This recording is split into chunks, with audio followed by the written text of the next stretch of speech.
1971년에 미국의 심리학자 엘버트 메라비언은 자신의 저서 무언의 메시지에서 메라비언 법칙이라는 의사소통 이론을 발표했습니다.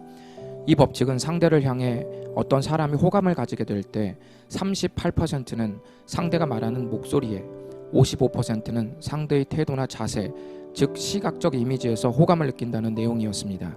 신기한 것은 상대가 말하는 내용이 차지하는 비중은 단 7%에 불과했다는 사실입니다.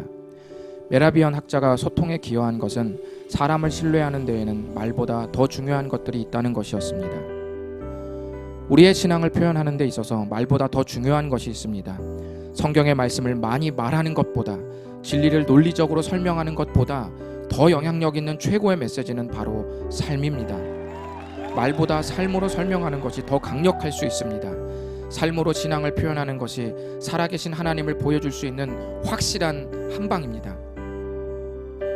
바울은 갈라디아 성도들로부터 깨어진 신뢰를 회복해야만 했습니다. 이때 바울이 선택한 최고의 방법은 무엇이었을까요? 삶의 일부를 공개하는 것이었습니다. 바울은 예수님을 만나고 3년째 되는 해에 예루살렘에 방문했던 이야기를 공개했습니다. 예루살렘에서 바울이 머문 기간은 딱 15일 뿐이었습니다. 사람들은 바울이 복음을 잘 모르는 사람이라서 베드로에게 오랫동안 배워야만 했을 것이라고 생각했는데 오래 머물지 않은 행적을 공개함으로써 그것이 오해였음을 증명할 수 있었습니다. 뿐만 아니라 예루살렘에 갔을 때 베드로와 야고보 외에는 다른 사람들을 전혀 만나보지 못했습니다. 그렇기 때문에 바울을 잘 모르는 사람들이 많았습니다. 그럼에도 불구하고 23절과 24절을 보면 다만 우리를 박해하던 자가 전에 멸하려던 그 믿음을 지금 전한다함을 듣고 나로 말미암아 하나님께 영광을 돌리니라 라고 말씀했습니다. 이 말은 바울의 변화된 삶이 소문이 난 까닭에 바울을 개인적으로 잘 모르는 사람들까지도 하나님을 높일 수밖에 없었다는 뜻입니다. 신앙은 상대를 압도하는 논리적 답변이나 예배당에서의 열광적인 모습보다 삶에서 더 선명할 때가 많습니다.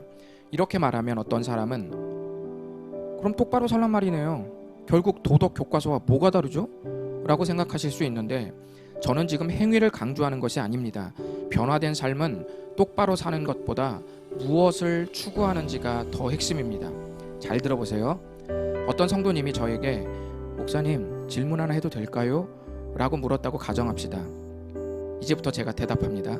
첫 번째, 네 말씀하세요. 두 번째,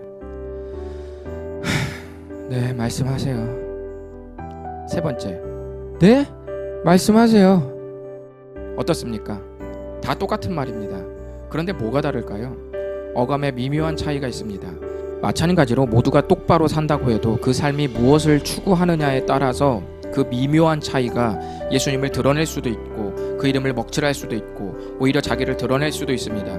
단순히 윤리적인 삶을 추구해서 똑바로 사는 사람, 정직한 것이 좋아서 똑바로 사는 사람, 남에게 피해를 주고 싶지 않아서 똑바로 사는 사람, 하나님이 원하는 의로움을 얻기 위해서 똑바로 사는 사람들은 미묘한 차이로 예수님을 비껴가고 있고 하나님의 나라를 비껴가고 있습니다. 왜냐하면 그런 삶의 추구에 예수님이 빠졌기 때문입니다. 바울에게서 일어난 변화의 삶은 명확하게 예수님 때문이었습니다. 도덕적으로 탁월한 삶은 그리스도인이나 비그리스도인이나 모두 가능합니다. 그러나 실수하고 넘어져도 예수님을 사랑해서 그 이름에 걸맞게 살려고 애를 쓸 때 그렇게 몸부림친 삶의 조각들이 당신을 성숙한 그리스도인으로 만들고 기독교를 증명하고 하나님의 나라를 꿈꾸게 만들 것입니다.